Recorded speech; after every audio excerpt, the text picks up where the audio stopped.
पंजाब के Lawrence Bishnoi gang के नाम पर कंपू थाना क्षेत्र के नया बाजार के व्यापारी को धमकाने के मामले में पुलिस ने 2 आरोपियों को हिरासत में लिया है। पूछताछ में पता चला है कि धमकी के इस मामले में लॉरेंस बिश्नोई गैंग का कोई हक नहीं है और लोकल स्तर पर ही धमकी की इस वारदात का ताना बाना बुना गया था। एडिशनल एसपी क्राइम राजेश दंदोटिया ने बताया कि नया बाजार इलाके में रहने वाले सीमेंट कारोबारी सुभाष चंद्र जैन के बेटे को फोन पर धमकी मिली थी।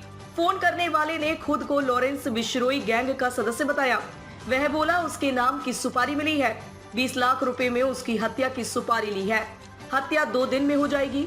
इससे सीमेंट कारोबारी का बेटा दहशत में आ गया, वह शहर तक छोड़कर चला गया था। इसके बाद एफआईआर दर्ज की गई। एक और कारोबारी को इसी तरह की धमकी मिली थी। आरोपी की तलाश में टीम लगी थी।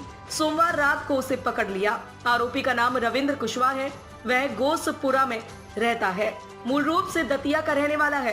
पूछताछ में वह बोला कि उसे उसके दोस्त के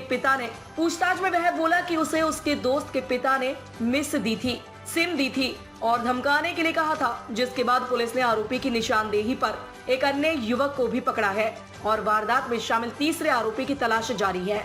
गैंग का सदस्य पकड़ा है।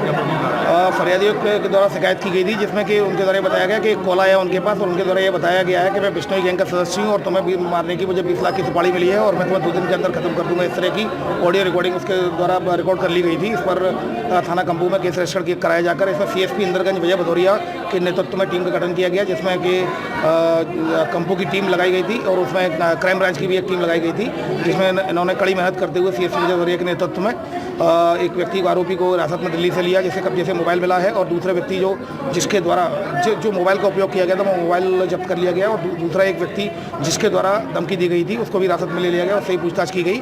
तो उसके द्वारा बताया गया कि वो सीमेंट दोनों व्यापारी हैं जिनके उसके द्वारा ही धमकी दी गई थी और उसको एक अन्य जो व्यक्ति ऑटो का काम करता है उसके लड़का जो कि उनको जानता है उसको द्वारा ये बोला गया था कि इनको अगर धमकाएंगे तो कुछ पैसे मिल जाएंगे। अभी तक इस तरह की बात सामने आई। 2 लोगों को हिरासत में ले लिया गया है, पूछताछ जारी है। एक अन्य व्यक्ति और फरार है, उसकी भी जल्दी गिरफ्तारी की जाएगी। सदस्य नहीं, ये जो पूछताछ में सामने आया है, एक व्यक्ति दतिया का रहने वाला और दूसरा भी दतिया का है जो कि दिल्ली से हिरासत में लिया है, लेकिन इसमें किसी प्रकार का कोई भी एंगल उनका नहीं है। इस संभवतः स्थानीय स्तर पर ही कुछ पैसे के लेने के लिए इनके द्वारा इस तरह का माहौल बनाया गया। इनका भी फिलहाल कोई आपराधिक रिकॉर्ड अभी तक नहीं मिला है, उसको ढूंढवा रहे हैं, आपराधिक रिकॉर्ड भी और दिखवा रहे हैं थानों में।